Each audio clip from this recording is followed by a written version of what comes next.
Hello friends, Jennifer Pearson here, Thistle Gypsy with an oracle, the Tao Oracle.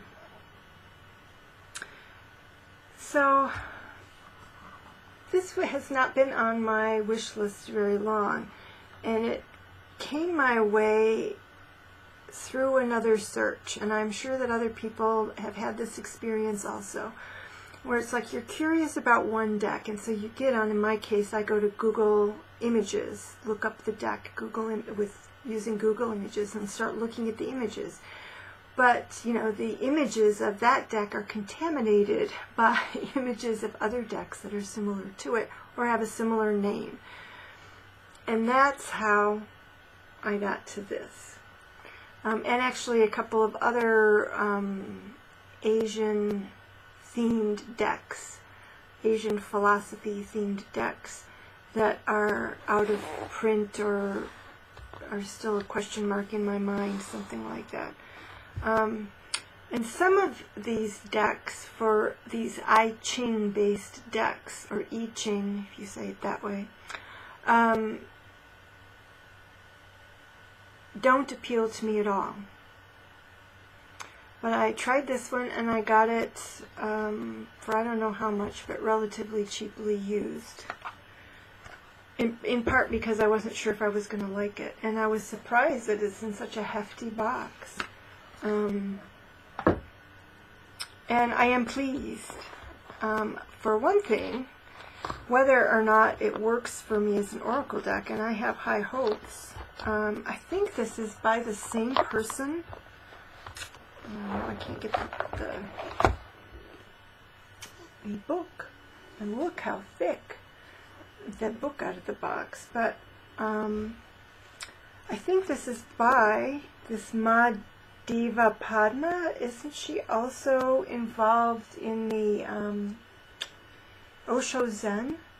Let me go grab the Osho Zen. Let me go. It's not too far away here.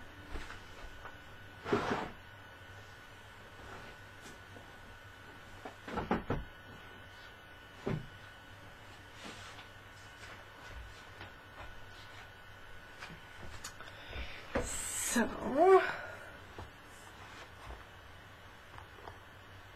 illustrations by Ma Diva Padma. Yes, it's recognizable, and both are by both decks are by St. Martin's Press. I have the back of this is great. The box is not in very good shape. Good enough shape to keep the cards in, but so yes. So that's a positive thing. I need to set this out of the way. As far as I'm concerned, it's a positive thing. So again, really hefty guidebook, and so I'm thinking that this would be helpful regardless of how well I get along with this. I might love it as an oracle deck. It might not work that well for me. This says copyright 2002. It's great for, it's a great visual way to learn the trigrams, or the sets of trigrams, which is something when I'm just looking at trigrams I can't do. I've tried before. I have not tried hard, but I have done it before, and it's like I'm not sure I can do that. But it's almost, she kind of color codes, so here I am looking at the book and not showing you anything. I'm looking particularly. So this, you see this diagram on the cover? She uses that, and I've never seen them. There's also something on the back that I didn't notice when I first looked at it. But essentially she's kind of color coding the symbols. So, and I don't know if that's something that she has done, if others have done that before her, I don't know. But I think it will really, really help for kind of absorbing the interaction of the trigrams, and help with memory as well. So she had a little set of, that's not it. Well, for goodness sake. There's a place at the very beginning, or so I thought, where she just shows the basic trigrams and the symbols that are used on the cards. So maybe it's just past this. Yeah, there it is. So she has dynamics of yin, and these symbols are used on the cards. So, so it's just a great learning tool if somebody actually wants to use the I Ching or learn the I Ching. This would be a great tool to do that. I think I would have to use it for many years before it actually sinks in. So I'm going to choose a different one. Okay, so if you have, so each, it looks like, yeah, each card has 4 pages dedicated to it. So you get an image, and it just talks about it as an oracle card. And then it talks about the trigrams. So this has the changes, the bottom line, line 2, line 3 for the first one, and then it does the same thing for the second trigram. So just another one of those really well thought out guidebooks, instructional guidebooks. I would say more so even than the Osho Zen. I don't think of the Osho Zen as all that instructional. It reminds me almost more of the Sol Invictus deck, the God deck. It's got a squeaky insert. It's got one of those rather very squeaky. Okay. And I do like the art on it. So how does what I just showed you in the book translate to the cards? So the back of the cards has that diagram again. And then on the front, you've got the 2 trigrams and the 2 symbols for the elements or the things that trigrams are representing. So this is not the best one to use. And then you have, because it's 2 of the same. So this is the most yang of the trigrams. But then you've got this yin and yang up there at the top, the symbol. In this case, it's white, but you'll see that for each one, as I'm just going to pick up the deck, as these symbols change and the trigrams change, the colors that are up in the yin and yang change to match what is here. So, because on this diagram here, each of the trigrams is assigned a color. So it's just, it's so harmonious. It's so harmonious. And, you know, and there's that learning aspect of things repeated and repeated and repeated. So it's repeated here, it's repeated here, it's repeated here. It's like, it's going to get it in there, which is what I need. And then you have an image, and I must say, not all of the time does the image really evoke the keywords, but you have the image, and then you have a set of keywords. And with tarot and some oracle cards, you know, it's nice to have some latitude in the meaning, but I think one thing that has put me off in the past with the I Ching is that there is kind of so much latitude. It's such a general principle, a lot of them are. that when I would see a set of them, there was one, the abstraction of it, and not having anything scenic. And then there was the very general principles that you're stacking together, and the kind of, in the I Ching itself, the sort of obtuse way that it, at least in the translation that I looked at, yeah, the rather obtuse way of getting the point across. So I almost wonder if working with these cards would make the I Ching illustrations, so they were would be verbal illustrations of the principle. You know, like so and so travels to this town and encounters this, and then this. It's like, what?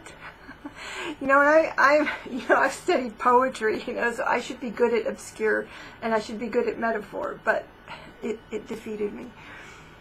So I think I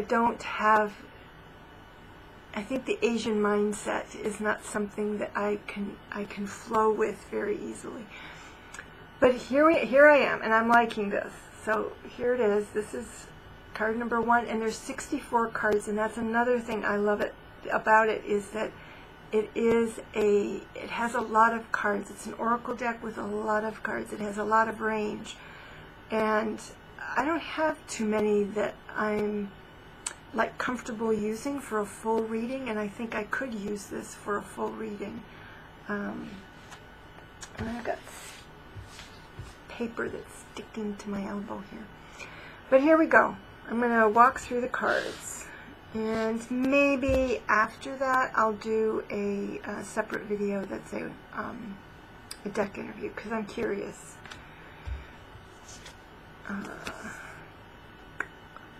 And so this is the receptive. The previous card was the creative. And this is difficulty in the beginning.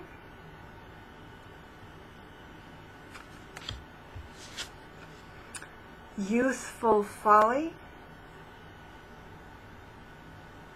So this is pretty much a completely negative fool card. A completely negative fool card. Because the keywords are impulsiveness, immaturity, bluffing, ignorance, learning. Well, there's a positive one. Impatience and reckless behavior. So, waiting.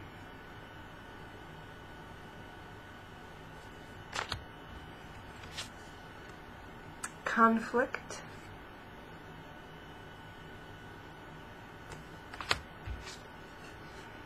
Discipline.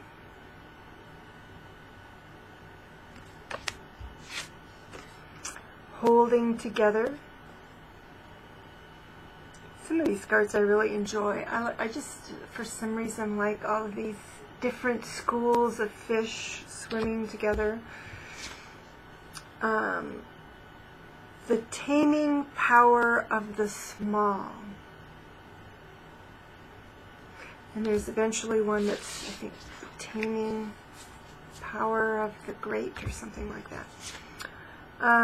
Treading.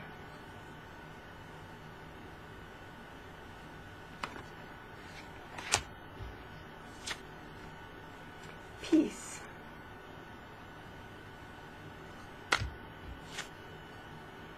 Stand still.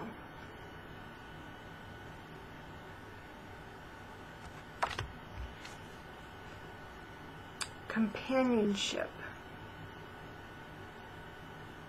I think my white shirt is making the cards appear darker. Maybe I need to, there we go. I'll tilt them a little bit up toward the light. So this is prosperity.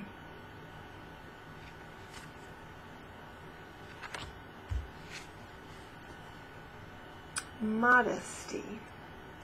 So this is one card that was like, how is that image modesty, other than that she has her eyes closed or something?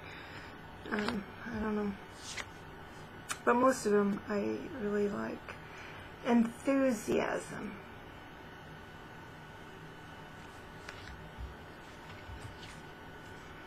Following.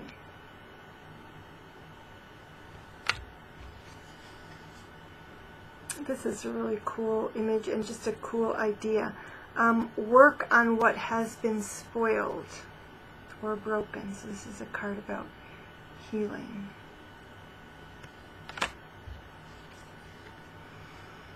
Approach. I also like the uniqueness of some of these. You know, I don't know any other Oracle deck that has approach. Contemplation. And then there are cards like this that could easily, you know, it's like, oh yeah, that's like the Hermit or whatever. Biting through. I like that one too. Biting through.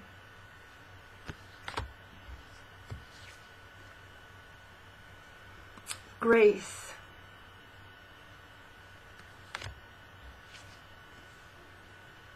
Splitting apart. Kind of similar to the Tower. Turning point.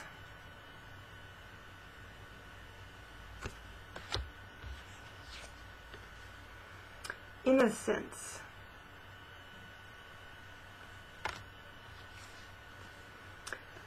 Yep, the taming power of the great.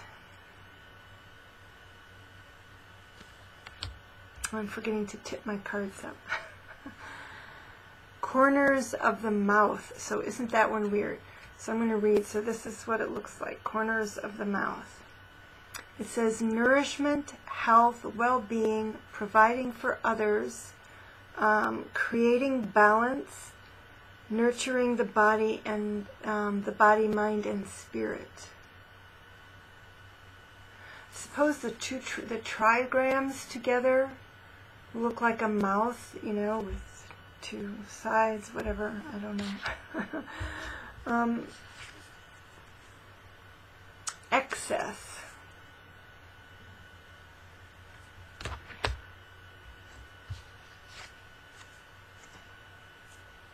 It's kind of, this one is, I'll have to read in the guidebook or something. To me, this is it's a waterfall. And I don't know how a waterfall, I mean, I guess I just have very positive associations with waterfalls, but this is the image for the abysmal. The abysmal, which says danger. Now there is danger with some waterfalls. Danger, insecurity, overwhelm, unpredictability, hazardous conditions, dark emotions, facing fear and courage. And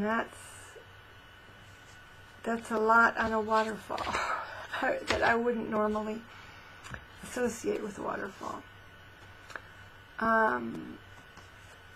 The clinging, and this is a card of fire.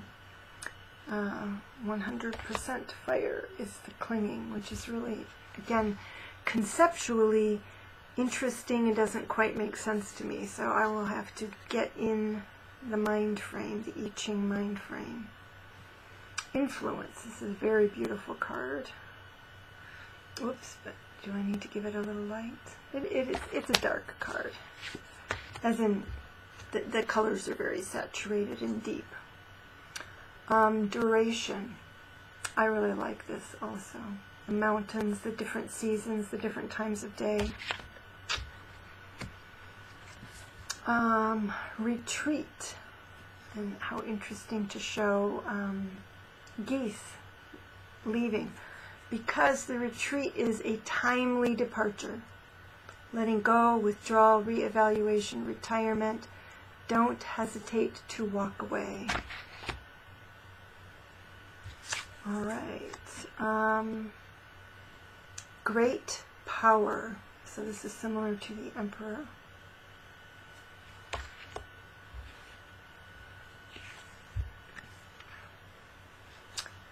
progress.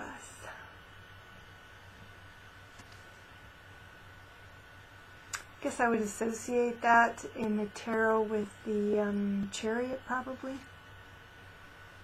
says advancement, gaining recognition. So also Four of Wands, or excuse me, Six of Wands, appreciation, gaining recognition, achievements, acceleration, steady gains, increased clarity. Darkening of the light, which isn't as bad as it sounds. It says maintain a low profile, look inward first. Difficulties is there, caution and moderation. Interesting. I do like this. I like this card too, all of the faces. The family, which can be heredity, blood bonds, kindred spirits, ancestry, home life, community, intimate relationships, one human family.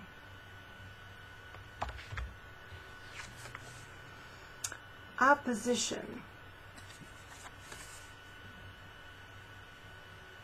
And it can mean opposite viewpoints, personal differences, but it appears to essentially be the same person. So it could be just a different dress. So I don't know if that's trying to minimize, nice washing it, or if it's just adding the possibility that you have an internal conflict over something. Obstacles.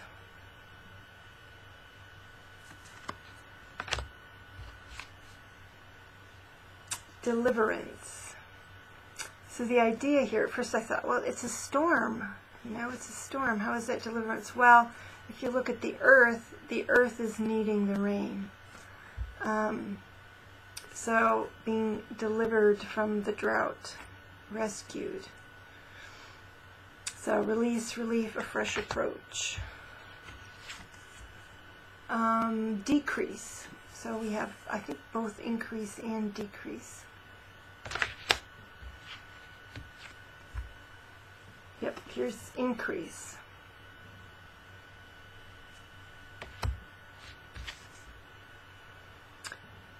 Resoluteness. But this resoluteness looks like anger to me. So this, yeah, I don't know about that one. I don't mind a card that's about anger, but I wouldn't say that's resoluteness. Opposites. Yes, the attraction of opposites.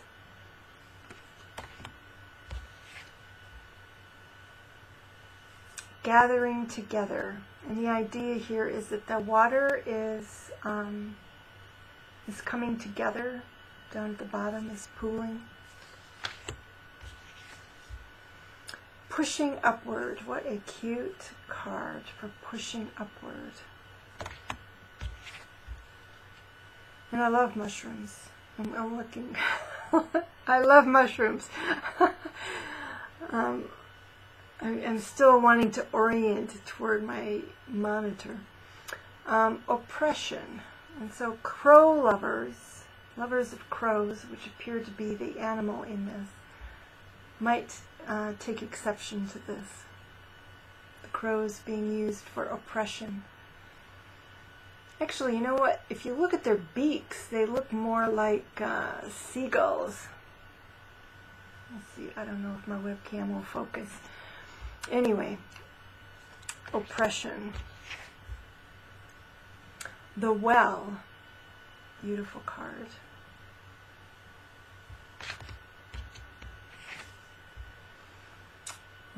Revolution.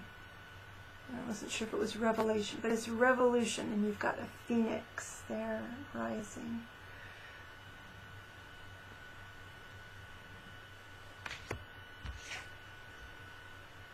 The Cauldron. And this is an interesting card. It's inner alchemy, mastery, spiritual renewal, consecrate, contain, rejuvenation, and discerning wisdom. But I really like the hands for some reason. I really like Looks like a statue there. The arousing. So this is also like the Tower. It says shock, crisis, upheaval. Oh, excuse me. It says a shake-up that's a wake-up. Keeping still.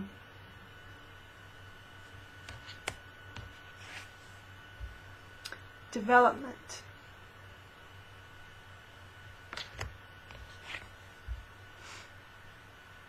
The Marrying Maiden, and this is certainly a really curious card. You know, I mean, it's pretty obvious that it's negative from the image that has the chains. And this just surprises me that this would be the association with something called the Marrying Maiden from this culture. So, what does the keywords are? A compromising situation, subordination, succumbing to seduction, manipulation, and low self-esteem. How curious is that? Abundance. This is one of those cards that's like, really? It doesn't look like abundance to me, but that's all right. I could switch it with another card. I can't remember what was. There was another one that wasn't making sense to me that I could switch that with. The Wanderer. It looks like the Hermit, but, and it could be. It's the keywords are hermitish as much as the other one, the Contemplation one. The Gentle.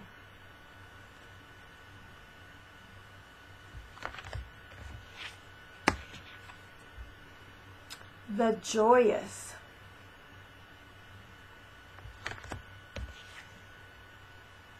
Dispersion, which is another really interesting card that I don't think I've ever had dispersion in a deck. And it says diffuse negativity, restore harmony, circulate, revitalize, dissolve divisions, lighten up. And I don't know if you can tell there, but he's playing a flute, it looks like. Limitation. But there's a lot of positive associations with this limitation. It's self-discipline, practice, self-respect, introspection, ritual, cultivate, practice. So it's not, it seems like it's the kind of limitation that they say, you know, for people who are creative, that sometimes having parameters actually releases your creativity. I'm not so sure that's true of me, but I do know people for whom that is very true.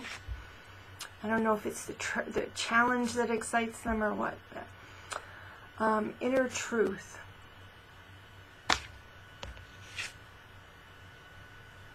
Small is beautiful.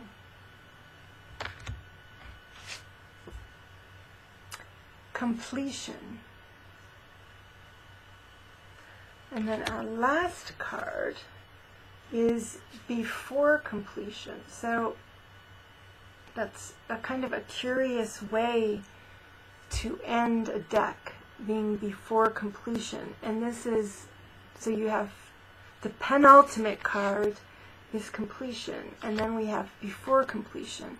And we're also ending on a negative card because this is somebody who's trying to walk on ice before it is fully frozen, before it can carry his weight. And so it's a negative card with the keywords of uncertainty, doubt, and hesitation, loss of faith, unstable conditions, etc. So that put me off a little bit when I first went through the deck, and it's like, really, we're ending on a difficult note? I'm not sure if that reflects some sort of Asian philosophy or not.